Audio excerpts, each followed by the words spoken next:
Emily Carter had one rule: never get involved with roommates. After the disaster of her last shared apartment, where dirty dishes became permanent decorations and unpaid bills nearly ruined her credit, she promised herself that if she ever had to share a house again, it would be strictly business. No friendships. No drama. And definitely no romance. So when her landlord called with unexpected news, her stomach dropped. "The spare room has been rented," he said casually. "He'll arrive this evening." "He?" Emily repeated. "His name's Ethan Brooks. Marketing consultant. Quiet guy. You'll barely notice he's there." Emily wasn't convinced. She spent the afternoon cleaning the kitchen and placing sticky notes on the fridge. "Please wash your dishes immediately. Garbage goes out every Wednesday. No loud music after 10 p.m. By 6 o'clock, she heard tires crunch against the gravel driveway. A sleek black SUV pulled in. The driver's door opened. Then out stepped the most ridiculously handsome man she'd ever seen. Tall. Broad shoulders. Dark brown hair that looked effortlessly messy. A fitted navy shirt rolled up to his forearms. And the kind of confident smile magazines paid photographers to capture. Emily froze behind the living room curtain. Oh no. He grabbed 2 suitcases with ease and walked toward the front door. Knock. Knock. She opened it. "You must be Emily," he said warmly. His voice was smooth, calm, almost teasing. "I'm Ethan." He offered his hand. She shook it. Big mistake. His grip was warm. Firm. Her brain immediately forgot every complaint she'd rehearsed. "Nice to meet you," she mumbled. He glanced at the sticky notes covering the refrigerator. His lips twitched. "Wow. What? I've never been greeted by house rules before I've even unpacked." Emily crossed her arms. "They save arguments. They also make me nervous." "Good." He laughed. Actually laughed. Not offended. Not annoyed. Just amused. "I think we're going to get along." "We're not trying to get along." He tilted his head. "Interesting. We're just roommates." "Right. No unnecessary conversations." "Got it. No borrowing food." "Fair. No surprise guests." "Makes sense." "And absolutely no flirting." Silence. Ethan blinked. Then the corners of his mouth lifted. "I wasn't planning on flirting." "Good. But now that you mentioned it." Emily narrowed her eyes. "Don't." He raised both hands dramatically. "I surrender." For exactly 12 hours. The next morning, Emily walked into the kitchen wearing oversized pajamas, expecting the house to be empty. Instead, Ethan stood at the stove making pancakes. He looked over his shoulder. "Morning." She stopped. "You cook?" "I eat." "I mean, I know what you meant." He flipped another pancake perfectly. "Want some?" "No." "You sure?" "Positive." Her stomach growled. Loudly. He pretended not to hear it. "I accidentally made too many. I'll make my own breakfast." She opened the fridge. Empty milk carton. She frowned. "I bought fresh milk. I used some." "You finished it?" "No." He pointed toward another shelf. "I bought 2 cartons." Emily stared. "You replaced it?" "Before using yours." She didn't know how to respond. Most roommates barely replaced toilet paper. He poured coffee into 2 mugs. "I guess you drink coffee." "I do. I also guess you like it black." She blinked. "How? You look like someone who doesn't have patience for cream and sugar." Emily couldn't stop herself.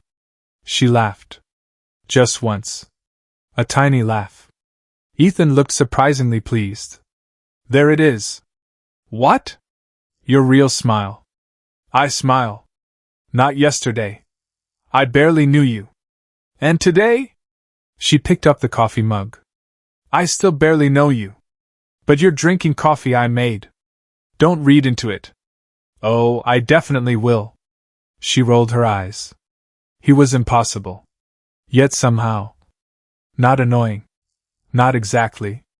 Over the next week, Ethan developed a strange habit. Every time Emily became overly serious, he teased her. If she frowned while paying bills, "You know smiling is free, right?"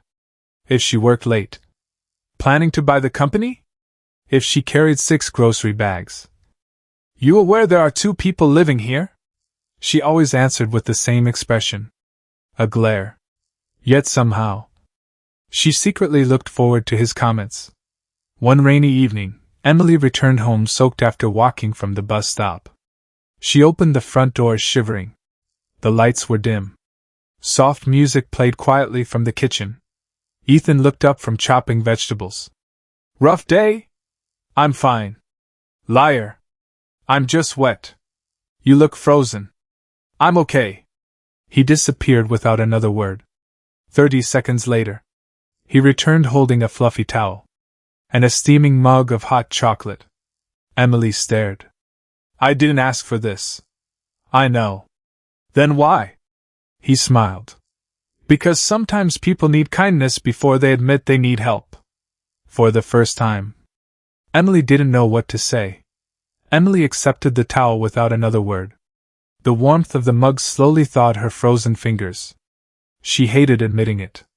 But Ethan had noticed exactly what she needed before she had. "Thank you," she said quietly. He smiled but didn't make a joke.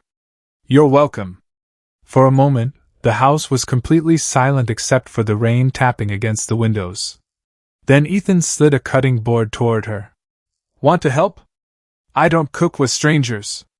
He raised an eyebrow. "We've been roommates for 2 weeks. Still counts." "Fine." He began slicing bell peppers. 30 seconds later, Emily found herself reaching for the mushrooms anyway.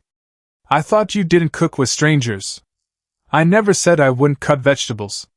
"So we've been promoted from strangers?" "Barely." "I'll take it." The routine became surprisingly comfortable. Every morning, Ethan made coffee. Every evening, Emily watered the plants on the porch. Without discussing it, they naturally divided the chores. If Ethan vacuumed the living room, Emily cleaned the bathroom. If Emily did the grocery shopping, Ethan cooked dinner. Neither kept score. Neither complained. One Saturday afternoon, Emily was balancing on a chair, trying to replace a burned-out light bulb in the hallway. "You know ladders exist," Ethan called from the couch. "I know chairs exist. They're not designed for this." "I'm almost done." The chair wobbled. Before she could react, her foot slipped. She gasped. Strong hands caught her around the waist before she hit the floor. For one suspended moment, either of them moved. Emily looked up. Ethan's face was only inches away. His hazel eyes searched hers. "You okay?" he asked softly. She nodded. Neither noticed that his hands were still around her. Or maybe they both noticed. Emily stepped back first. "I'm fine." "You scared me. I've fallen before." "That doesn't make it less terrifying." His voice wasn't teasing anymore. It was genuine. That realization stayed with her much longer than she expected. The teasing returned the very next day. Emily walked into the kitchen wearing reading glasses while reviewing a stack of reports. Ethan looked up. "Oh. What? I didn't know you wore glasses." "I wear them for reading. They're cute. They're practical. They're dangerously cute." Emily looked over the top of the frames. "You do realize you're breaking rule number 4. "What was rule number 4 again?" "No flirting." "I'm making an observation." "You're flirting." "I'm appreciating eyewear." She couldn't help smiling. "You argue like a lawyer." "I'd make an excellent one." "You'd lose." "I'd distract the jury." Emily laughed. A real laugh this time. The sound filled the kitchen. Ethan grinned triumphantly. "There it is again." "What?" "The laugh you've been hiding." "I wasn't hiding it." "I think you were." A few evenings later, Emily came home exhausted after a difficult presentation at work. She tossed her bag onto the sofa. I'm officially done with today. Ethan looked up from his laptop. Bad meeting? The worst. He closed his computer immediately. Come on. I'm not in the mood. Exactly why we're leaving. Leaving? 10 minutes. I'm staying home. Nope. You can't make me. I already called it. What does that even mean? It means I have a roommate emergency plan. She blinked. You have a what? He held up his car keys. Emergency ice cream. That's not a real thing. It absolutely is. 20 minutes later, they were sitting on a bench overlooking the city skyline with giant cups of ice cream. Emily shook her head. I can't believe this worked. I knew it would. How? You haven't complained for 5 whole minutes. She realized he was right. The stress she'd been carrying all day had quietly disappeared. Thanks. You've thanked me twice this week. Don't get used to it. I'll write today's date down. She gently nudged his shoulder. You're impossible. So I've been told. As summer slowly faded into autumn, the house felt less like a rental and more like a home. Emily caught herself listening for Ethan's footsteps when she came home. If he was already there, the place somehow felt warmer. If he was away on work trips, it felt strangely empty. She refused to think about why. One Friday evening, Ethan returned from a 3-day business conference. The moment he walked through the front door, he tossed something onto the kitchen counter. Emily picked it up. A small keychain shaped like a tiny coffee mug. She looked at him. You bought this? I saw it and thought of you. Why? You never start your day without coffee. She smiled despite herself. You remembered. I remember lots of things. Like what? He leaned casually against the counter. You pretend to hate romantic movies. I do. But you always finish watching them. She opened her mouth to argue, then closed it. You organize your books by color, not author. Maybe. You always hum when you're concentrating. I don't. You do. I absolutely don't. You hummed for 15 straight minutes while assembling that bookshelf. Emily stared at him. You notice all of that? He shrugged. It's hard not to notice someone when you live with them. His answer sounded casual. But something about the way he looked at her made her wonder if there was more to it. That night, as Emily lay in bed, she couldn't stop replaying the conversation. Maybe. Just maybe. Ethan's teasing wasn't just teasing anymore. And perhaps neither was the way her heart skipped every time he smiled. Emily tried to convince herself she was imagining things. Maybe Ethan teased everyone. Maybe he remembered little details about everyone. Maybe the butterflies in her stomach meant absolutely nothing. Still, she caught herself smiling whenever she heard his key turn in the front door. A week later, the company Emily worked for hosted its annual charity gala. Employees were encouraged to bring a guest. She hadn't planned on going. Until her manager insisted. You need to network, he said. Reluctantly, she agreed. That evening, she stood in front of the hallway mirror wearing a dark emerald dress she'd almost forgotten she owned. She adjusted an earring and sighed. I hate formal events. A familiar voice came from behind her. I strongly disagree. Emily turned. Ethan had just walked in from work. He stopped in the doorway. For the first time since they'd met. The witty remark he'd probably planned never came. Instead, he simply stared. You look, he began. She waited. Beautiful. The word was so sincere that it caught her completely off guard. Thank you, she whispered. He cleared his throat. So, who's the lucky guy? There isn't one. I thought the invitation allowed guests. It does. But I don't have anyone to invite. He looked down for a second before meeting her eyes again. You could take me. Emily laughed softly. Are you asking me out? I'm volunteering my networking skills. That's your excuse? It's the best one I have. She smiled. Then yes. The gala was far less painful than Emily expected. mostly because Ethan somehow managed to make every awkward conversation entertaining. Whenever she looked overwhelmed, he'd appear beside her. When her coworkers asked how they knew each other, Ethan would grin. "I'm her favorite roommate."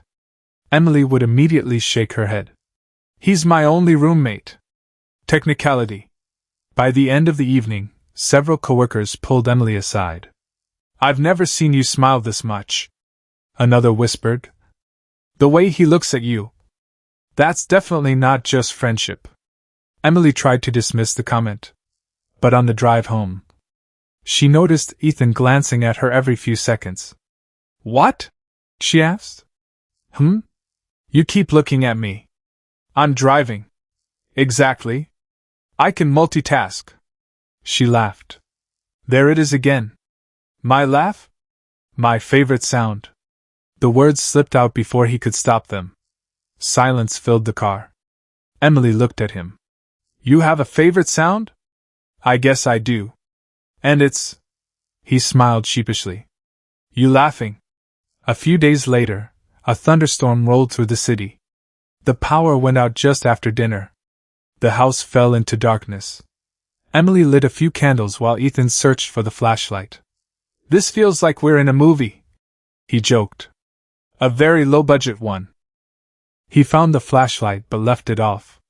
The candlelight was enough. They sat on the living room floor, listening to the rain. After several quiet minutes, Ethan spoke. "Can I confess something?"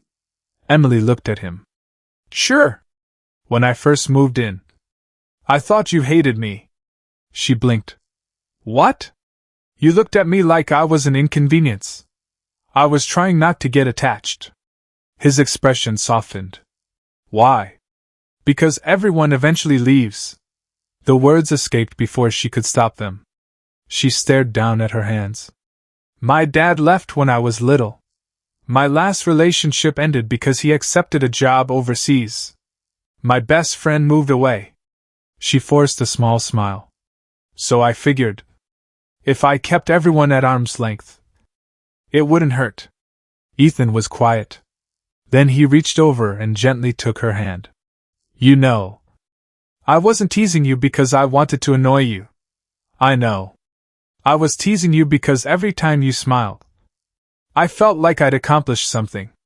Emily looked into his eyes. "When did that happen?" "What? When did you start liking me?" He chuckled softly. "Honestly? The moment you opened the front door and gave me a list of house rules." She burst into laughter. "Seriously? You were trying so hard to act intimidating." "I was intimidating." "You had a cat mug in your hand." She covered her face. "Oh no." "Oh yes. I thought." He squeezed her hand gently. "She's adorable." Emily shook her head, still laughing. "You've been flirting since day one." "I've been trying." "You broke rule number 4. "Worth it." She smiled at him. So, I think we should probably change the house rules." He raised an eyebrow. "Any suggestions?" She leaned a little closer.